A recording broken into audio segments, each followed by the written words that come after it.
P Diddy has been making secret phone calls and attempting to influence the jury pool through planned social media campaigns and anonymous leaks to the media. Allegedly, the prosecution in Sean Combs' criminal case for sex trafficking has filed their opposition to his latest request for bail, and man, they have come out swinging. Swinging? I feel like we should say kicking. No reason. In addition to rebutting the defense's claims of new information and unworkable jail conditions, the prosecution has raised accusations of obstruction of justice by Sean Combs by violating his phone restrictions and more. Hey, I'm America's attorney. I'm your go-to source for P. Diddy updates.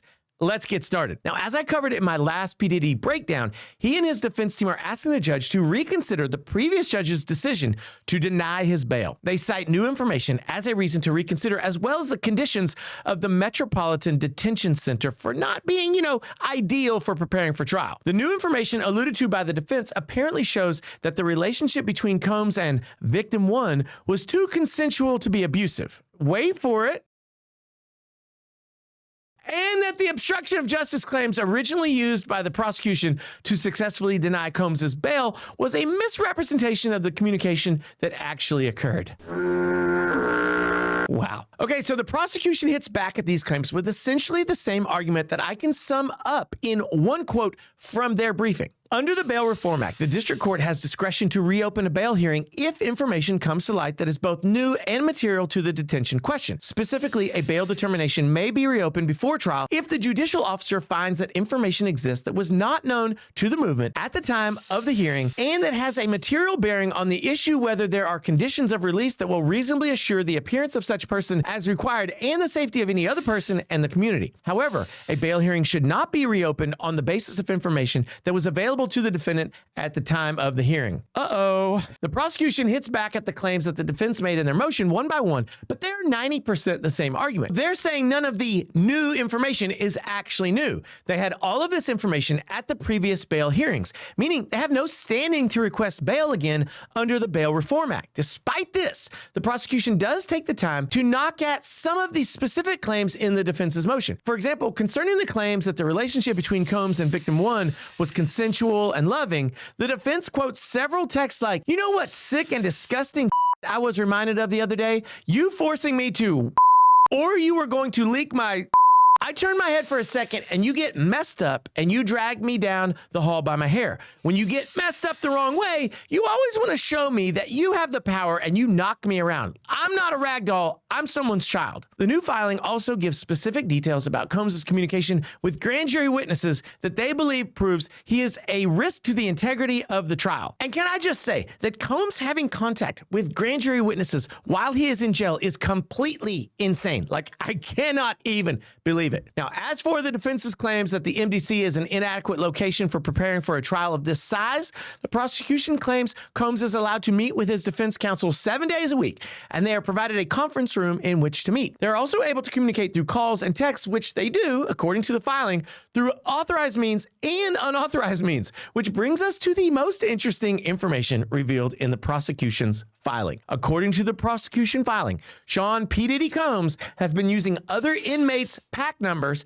three-way calling, and non-authorized messaging services to violate the Bureau of Prisons rules. The filing alleges Diddy has used the phone accounts of at least 8 other inmates to make phone calls to both individuals on the defendant's approved contact list, as well as other individuals who are not on the approved contact list. To obtain or maintain access to other inmates' PAC numbers, the defendant directs others to pay the inmates, including through payment processing apps and BOP commissary account deposits. The recorded calls also allegedly show that Combs will tell callers on his approved contact list to add unauthorized individuals to the call using three-way calling. Rico much? Lastly, the prosecution alleges Combs has been using Contact Me ASAP, an unauthorized messaging service, to text dozens of people, both authorized and unauthorized, and not just his own Contact Me ASAP account, but also another inmate's accounts. Allegedly. It's unbelievable to me that someone who is educated would not know that his conversations and communications with people outside the jail are being monitored. This is so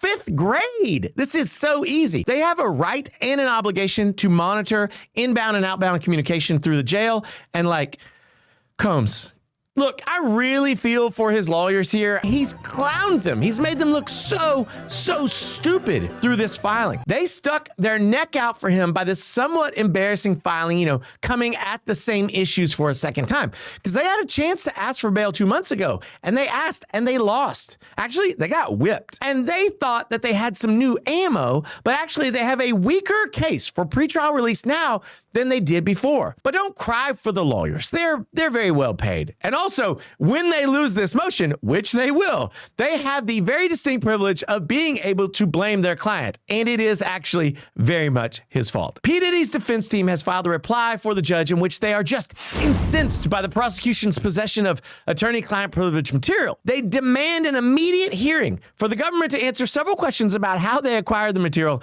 and what exactly was taken. Can I level with you here?